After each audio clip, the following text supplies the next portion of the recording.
Nah, itu kan enak tulisnya orang. Jadi orang wah asik gitu beritanya. Ya, ada kata dari 0 rupiah sampai 100 juta. Mas. Tapi belum pernah ada orang ngebayar 100 juta. Bahkan 50 juta belum pernah. Virgiawan Listanto atau yang kerap dipanggil Iwan Fals lahir pada 3 September 1961 di Jakarta. Ia adalah salah satu ikon musik Indonesia yang tidak hanya dikenal karena bakat musiknya, tapi juga karena kepeduliannya terhadap kondisi dan sosial politik bangsa. Sejak usia muda, Iwan telah menunjukkan ketertarikan kepada musik, terutama gitar. Ia mulai menulis lagu-lagu bertema kehidupan sehari-harinya, keadilan sosial dan suara rakyat kecil melalui lirik-lirik yang jujur dan penuh makna dari dalam hatinya. Ia menjadi suara bagi mereka yang tidak mampu bersuara.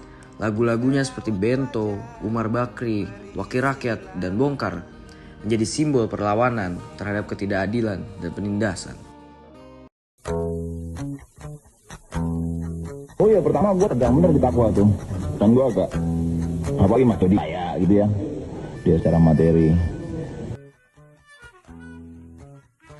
Di tengah tekanan rezim Orde Baru, Iwan tetap lantang menyuarakan kritik terhadap kebijakan pemerintah yang dianggap merugikan rakyat. Ia tidak hanya berkarya untuk menghibur, tapi juga berkarya untuk membangun kesadaran sosial dan politik di kalangan masyarakat. Ia juga dikenal luas sebagai pribadi yang rendah hati dan tidak silau oleh popularitas. Iwan lebih memilih hidup sederhana dan dekat dengan rakyat. Bahkan ketika ia sudah menjadi musisi terkenal papan atas di Indonesia.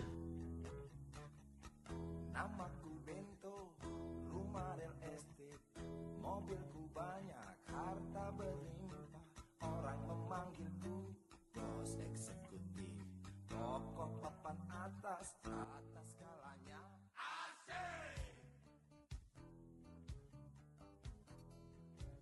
Macam-macam cerita. Ada yang bilang persaingan sponsor, ada yang bilang politik saat itu atau pemerintah kurang suka ya. Ini zaman Orde Baru soalnya ya. Iya, zaman-zaman dulu.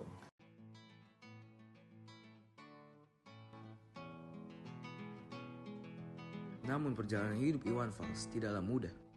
Ia menghadapi berbagai tantangan, terutama dari pemerintah yang merasa terganggu oleh kritik-kritiknya.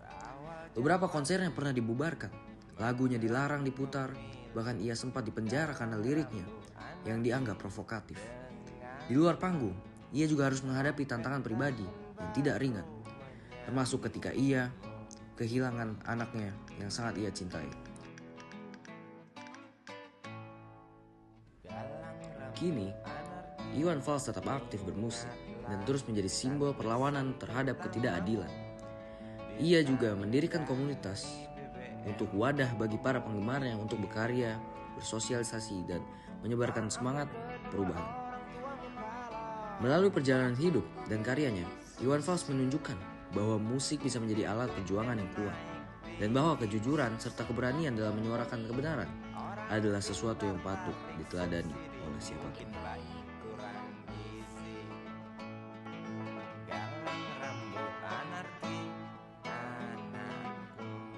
Cepatlah besar.